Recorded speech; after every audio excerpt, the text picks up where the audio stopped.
Picture this. It's the Battle of the Trench. The Prophet Muhammad is starving, literally digging alongside his companions with 2 stones tied tightly against his stomach, just to dull the hunger pangs. Outside, there's this overwhelming coalition of 10,000 enemies, totally ready to wipe them out. And in the midst of this incredibly desperate defense, he strikes a rock in the trench. A spark flies. Welcome to this explainer, where we're going to unpack how that single tiny spark foreshadowed an event that completely rewired the ancient world. Okay, let's dive into this because the source material describes a pretty staggering claim. When that first spark flew in the absolute darkness of the trench, the prophet said, "I have been shown the palaces of Ctesiphon, which was the capital of the mighty Persian Empire." Then he strikes the rock again. Another spark flies, and he says, "I have been shown the palaces of Syria, the absolute heart of Byzantine power." I mean, imagine being one of his companions right then, digging in the dirt, just trying to survive the week. That kind of prophecy about an extraordinary future must have seemed completely unfathomable. But here's the thing. Within just 20 years of that exact moment in the trench, both of those prophecies were fulfilled, and with a completeness that still leaves historians scratching their heads today. We're talking about the total collapse of the Sassanid Persian Empire, an empire that had been standing strong for over 4 centuries, and the absolute shattering of Byzantine control over Syria, Palestine, and Egypt. The sheer impossibility of these 2 ancient superpowers falling so completely and in just a single decade really frames the ultimate historical mystery we're exploring today. To understand how this happened, we really have to look at the extreme vulnerabilities of both empires right on the eve of the Islamic conquests. You see, the Sassanids and the Byzantines had just spent the last 2 decades fighting each other to a state of absolute mutual exhaustion in this devastating war from 602 to 628 CE. The Sassanid Empire, it was in total political chaos. Khosrow II had been killed by his own son, which kicked off this insane revolving door of a dozen rulers in just 10 years. Meanwhile, the Byzantine Empire, sure, it was slightly more stable under Emperor Heraclius, but it was completely financially drained and deeply religiously fractured. They were heavily persecuting non-Chalcedonian Christians, specifically the Syriac and Coptic communities, which severely alienated their own local populations. Let's move to and see how this builds, because the time frame here is astonishingly compressed. Right after that mutually destructive war ends in 628 CE, the early Islamic armies emerge.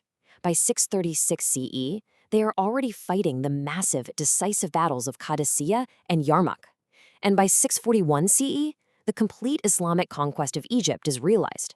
It's just a total domino effect of massive geopolitical shifts, all happening in the blink of an eye. Section 1. The Fall of Persia and the Battle of Qadisiyah.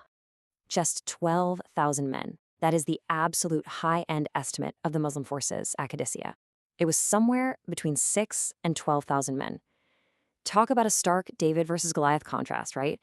This relatively small force was squaring up against one of the largest professional armies the Sassanid Empire could possibly muster, commanded by their most capable general, Rustam Farrokzhad, and heavily equipped with trained infantry, cavalry, and those terrifying war elephants.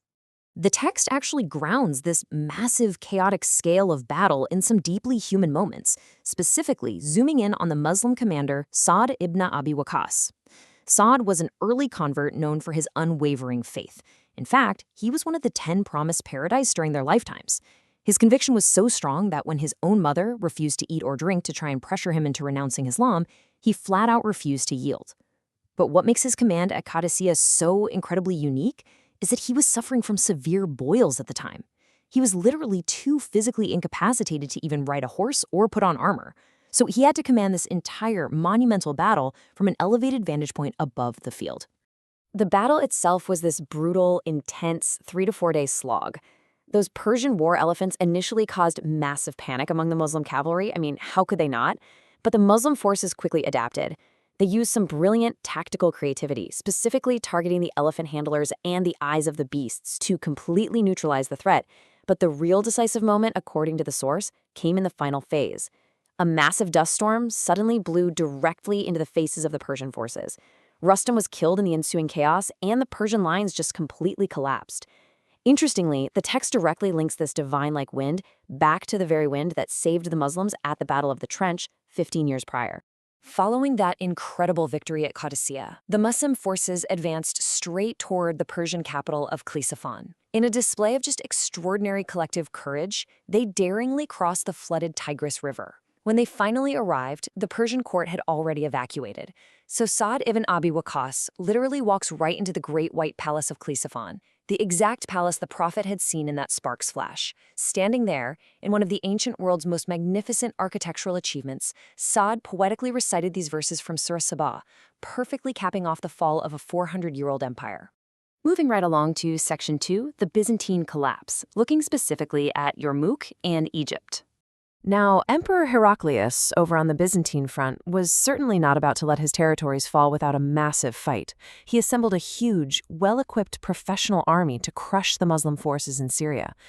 And this brilliantly illustrates the military genius of the Muslim commander at Yarmouk, Khalid ibn al-Walid, famously known as the Sword of Allah. Facing a much larger force, Khalid didn't rely on sheer numbers. He relied on unmatched tactical sophistication. Over a grueling 6-day battle, he completely reorganized his forces mid-combat to absorb the Byzantine pressure without leaving any vulnerabilities.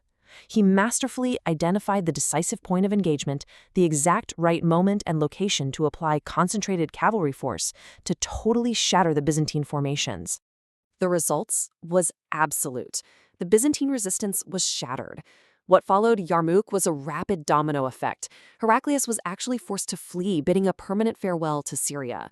Damascus, Antioch, and Aleppo fell very quickly after. And then there's Jerusalem, which was secured peacefully. Caliph Umar personally arrived to establish a covenant with Patriarch Sophronius, explicitly guaranteeing religious coexistence and protection for Christians and Jews. The Byzantine collapse didn't stop there. It continued right into Egypt, and it presents this amazing historical contrast. On one side, you have Amr ibn al-As leading a tiny initial force of just 3,500 to 4,000 men.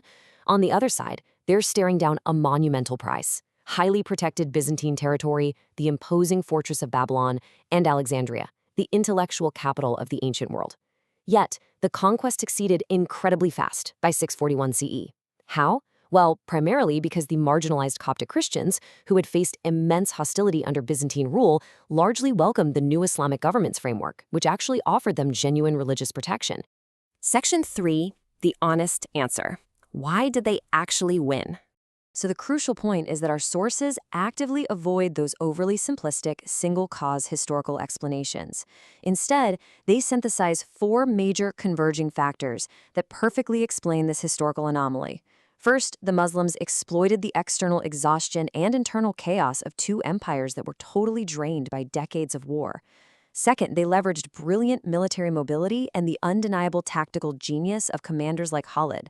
Third, they fought with an absolute unshakable faith, a genuine, deep-rooted motivation that traditional mercenary armies simply couldn't match. But fourth, and honestly most importantly, they established functional, protective governance. Their post-war justice systems created conditions of stability that local populations actually preferred over their previous rulers. Section 4. The Sparks Legacy, and 8 actionable lessons for today. Let's look at the first 4 lessons drawn directly from the text. The source neutrally reports that, for the believer, prophecies made in desperate circumstances, like the one in the trench, testify to a divine source.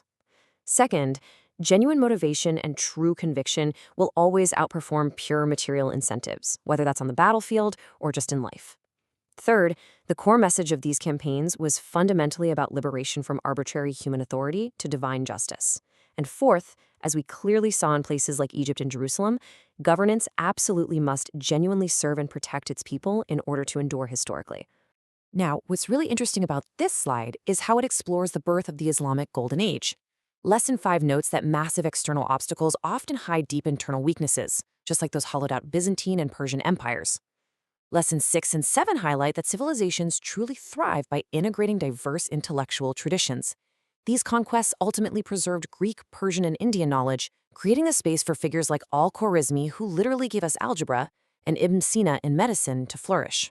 And finally, Lesson 8 reminds us to stay humble, exactly as Sa'd did when he walked into that massive Persian palace. Human achievements, no matter how grand, are temporary. We end on this provocative thought. From a starving man striking a rock in a dark, besieged trench, to the preservation of ancient global knowledge, to a modern legacy of nearly 2 billion Muslims today. The hidden mechanics of history are quite literally always turning. If that single spark could ignite a civilization that reshaped the world so completely, it leaves us asking, what impossible realities are being shaped right now in the dark? Think about that for a while and keep exploring.